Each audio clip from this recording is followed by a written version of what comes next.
Hi everybody.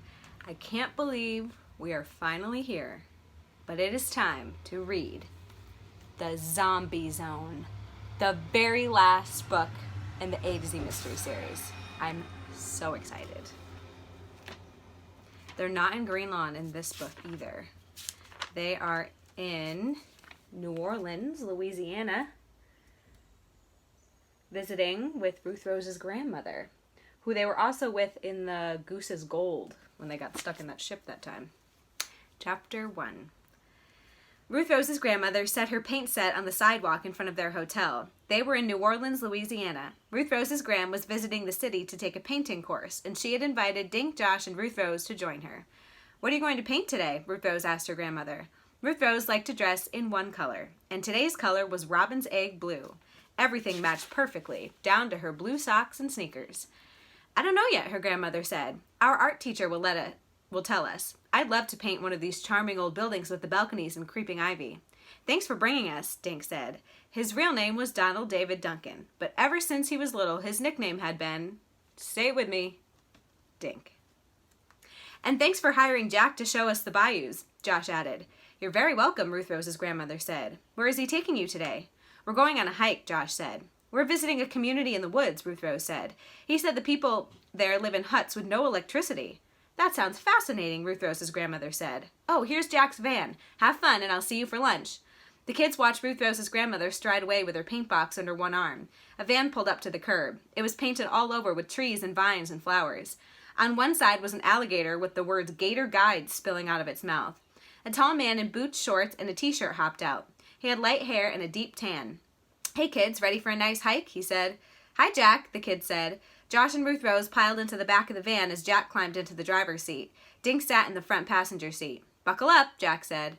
While the kids fastened their seatbelts, Jack handed Dink a can of bug spray. "There'll be a lot of flying critters where we're going," he said. The kids sprayed their arms and legs while Jack guided the van through the busy city. Dink saw a lot of people jogging, walking dogs, or eating breakfast at little sidewalk tables. One woman strolled along with a parrot on her shoulder. Sounds like a crazy area. There's the one with the parrot on her shoulder.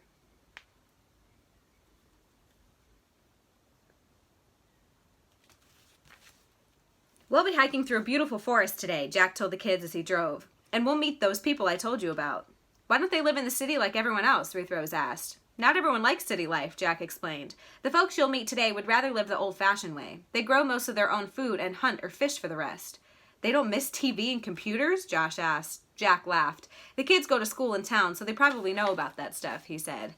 "But without electricity, how do they cook?" Dink said. "On open fires," Jack said. "Most of them have simple stoves made from clay and rocks." Dink pictured his parents cooking all their meals outside. He smiled. The road became narrower until the van bumping along over gravel.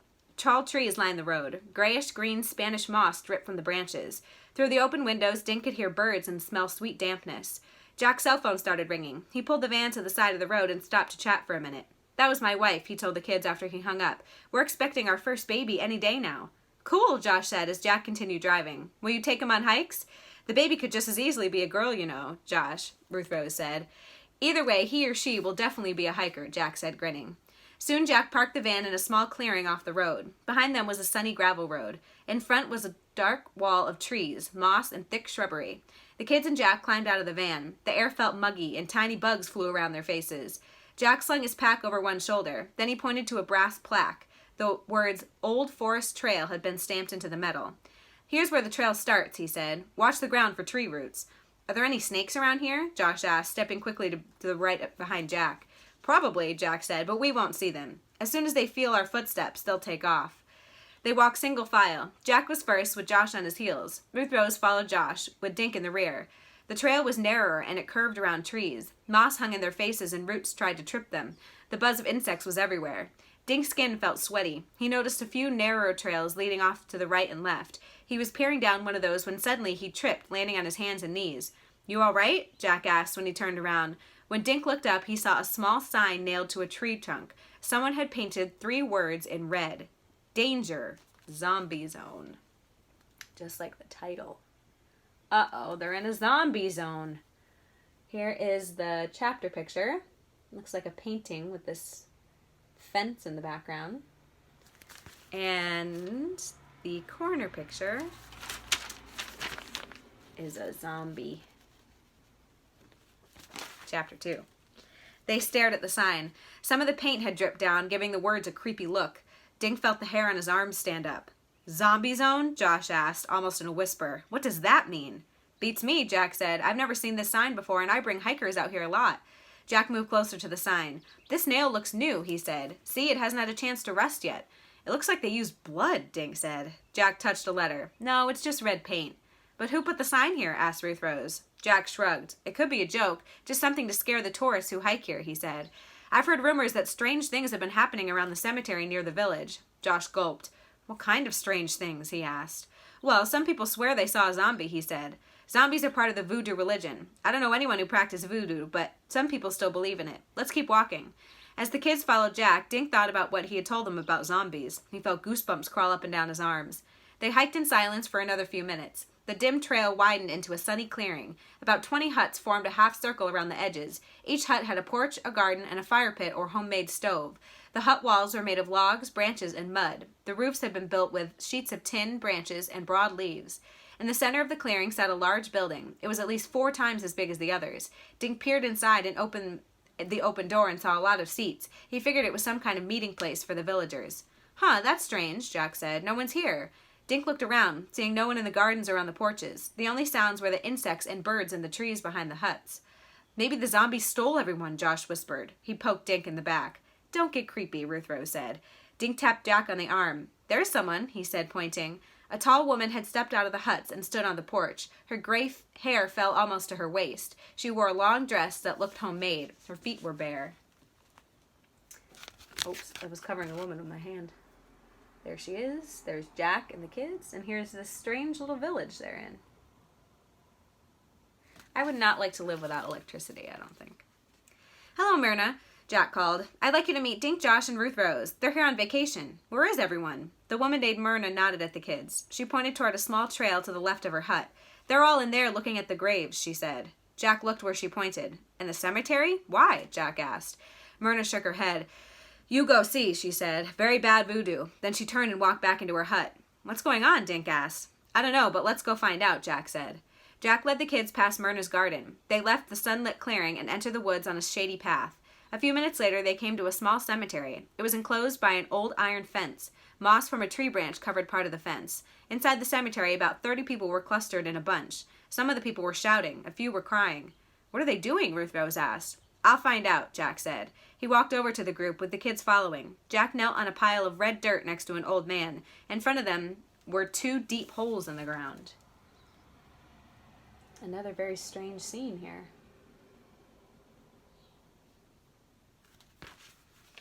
Two graves have been robbed this week, the old man said to Jack. My wife and I are afraid. She wants to leave here now. She says we can't stay near zombies. That's the end of the chapter. Uh-oh. They are in a zombie zone. Chapter 3. Jack stood up, brushing red clay from his knees. This isn't a good time for us to be here, he said quietly to the kids. Let's walk down to the water. He led them down a narrow trail. It ended in a sandy clearing at the edge of a bay. I heard that man say zombies robbed those graves, Josh said, but I thought zombies weren't real. I don't believe in them, Jack said. There must be another explanation. But who could have dug up the graves? Asked Ruth Rose. I don't know, Jack said. Maybe the grave robber is the same person who put up that sign we saw, Dink said. Jack nodded. Maybe, he said. He waved an arm toward the water. Nice view, huh? The water was blue and still. Across the bay, they could see tall buildings on what looked like islands. Who owns those boats? Josh asked Jack. A few yards away, several wooden boats had been left on the beach. The villagers, Jack said. They fish and catch crabs out here. Is this the Atlantic Ocean? Dink asked. No, it's part of the Gulf of Mexico, Jack said. He pointed out toward some of the islands. The Gulf joins the Atlantic way up there, past the tip of Florida. Jack took the kids on a long hike along the water's edge. They saw long-legged blue herons wading in the shallow water. Small fish darted away from the heron's shadows. Jack pointed to a deer lying in the shade. Oh, it sounds so pretty.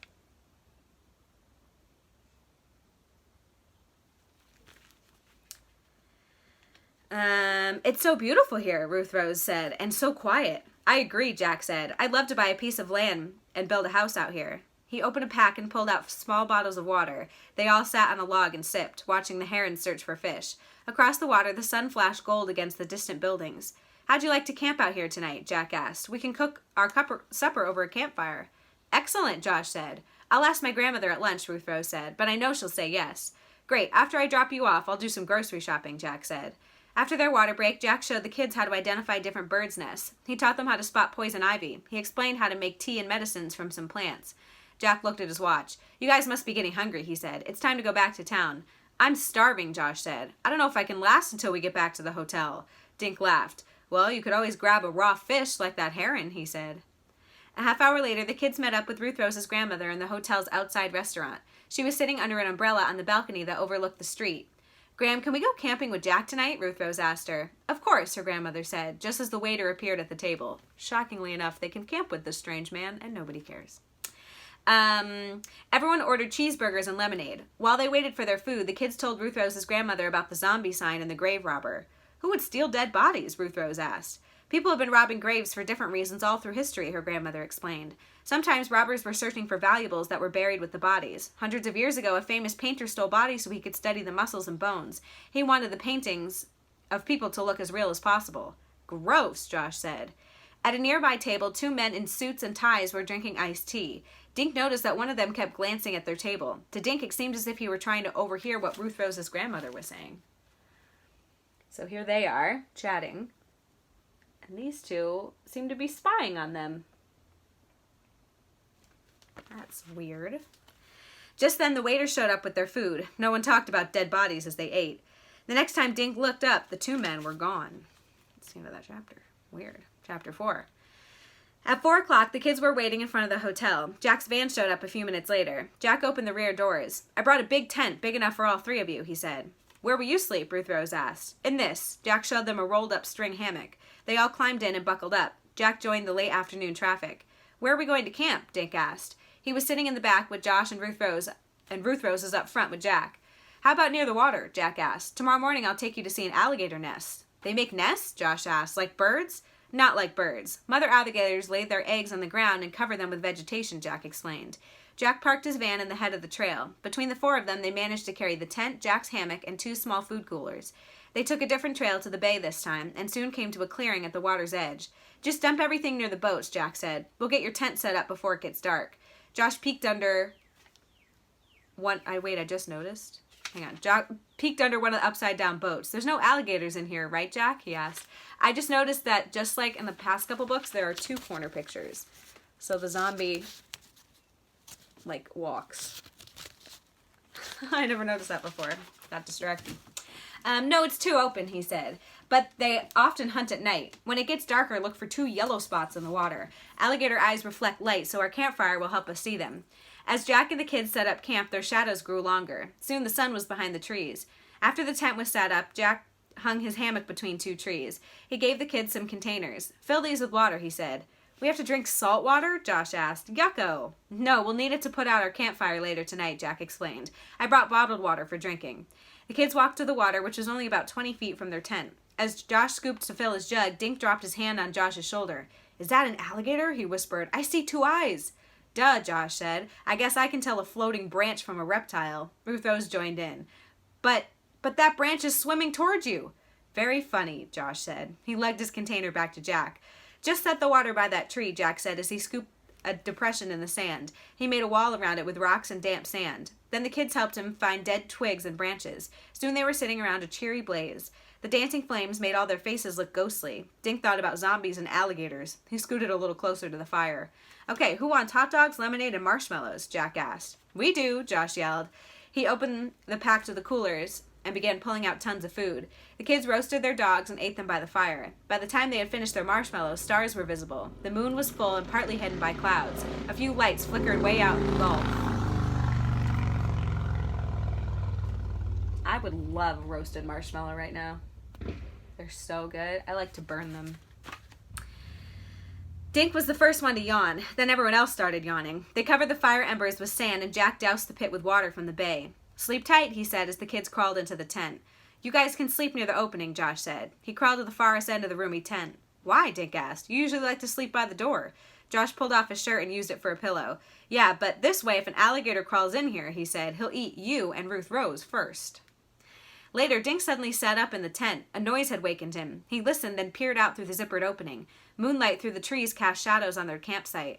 Then Dink saw a tiny light moving in the woods. Dink's first thought was that he was seeing fireflies, but he knew that fireflies didn't travel in a straight line. He woke Josh and Ruth Rose. They both rubbed their eyes, then joined Dink on their knees at the tent opening. The light was still there, bouncing along the trees. "What do you suppose it is?" whispered Ruth Rose. "A flashlight," Dink answered. Who would be sneaking around in the middle of the night?" Josh asked.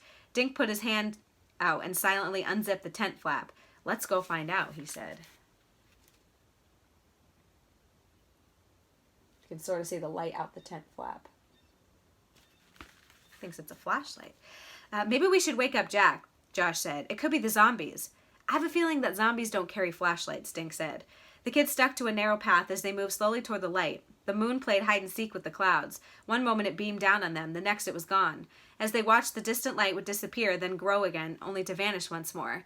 The kids came to a spot where 3 trails crossed each other. They could turn right or left or go straight forward. "Which way?" asked Josh. "The middle one seems to be where the light was," Dink said. "Guys, that path goes right to the cemetery," Ruth Rose said.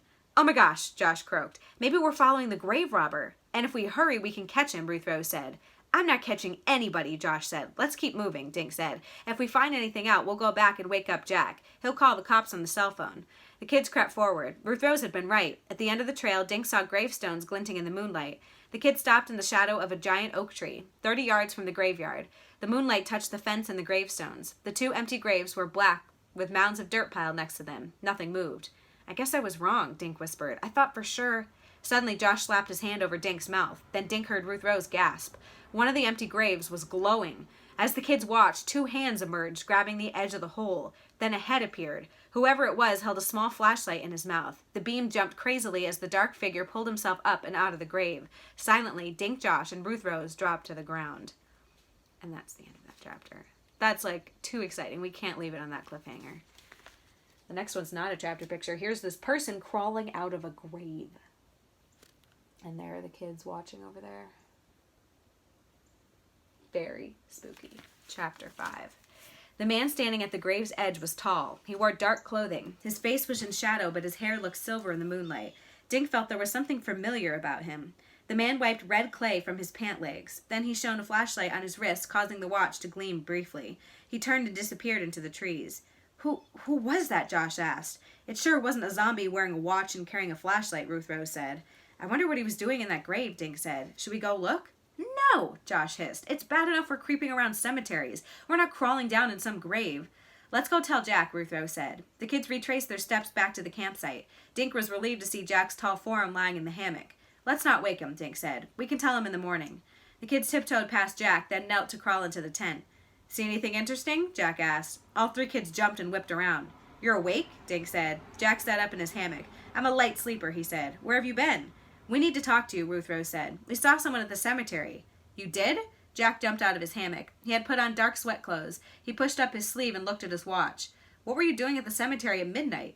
"Something woke me up," Dink said. "I noticed a light in the woods and we decided to follow it." Dink stared at Jack. He couldn't help comparing him with the man they'd just seen at the graveyard. Both were tall, wearing dark clothing. Both had light hair and wore wristwatches. "We saw a guy crawl out of the grave," Josh said. "We know he wasn't a zombie because he was wearing a watch, right guys?" Dink focused on Jack's face. Could it have been him they'd just spied on? What would Jack be doing in an empty grave? "Do you think it could have been the grave robber?" asked Ruth Rose. "Was he digging?" Jack asked. "We don't know," Josh said. "We didn't see a shovel or anything." Josh pointed at Dink. "He wanted to go down in it, but I said no way." "You were smart," Jack told Josh. "But you were all pretty foolish to go out in those woods without telling me. Don't do it again, okay?" The kids nodded. "Okay, but who do you think that was?" Ruth Rose asked. Jack stretched and leaned against one of the hammock trees. "My guess? One of the men from the village just checking out the cemetery. For all we know, they may have posted guards to make sure the grave robber doesn't steal anymore," he said. "But what was he doing down in one of the graves?" Josh asked. Jack shrugged. "I have no idea," he admitted. "Now how about we get some sleep?" Jack hoisted himself back into his hammock. The kids crawled into the tent and Dink zipped it shut. After they were settled, Dink lay on his back, staring at the tent ceiling. He tried to remember if he'd taken a good look at Jack's hammock before they'd followed the flashlight. Dink didn't know for sure if Jack had been there when they'd left. Dink tried to swallow, but his mouth had gone dry. Could the grave robber have been sleeping in a hammock just outside their tent? Dink didn't sleep well that night. Oh man, so maybe it was Jack who was down in the tent. We don't know for sure, but we're gonna leave it there. We're about halfway through the zombie zone already. So I will see you next time to finish the very last A to Z mystery book. See you then. Bye.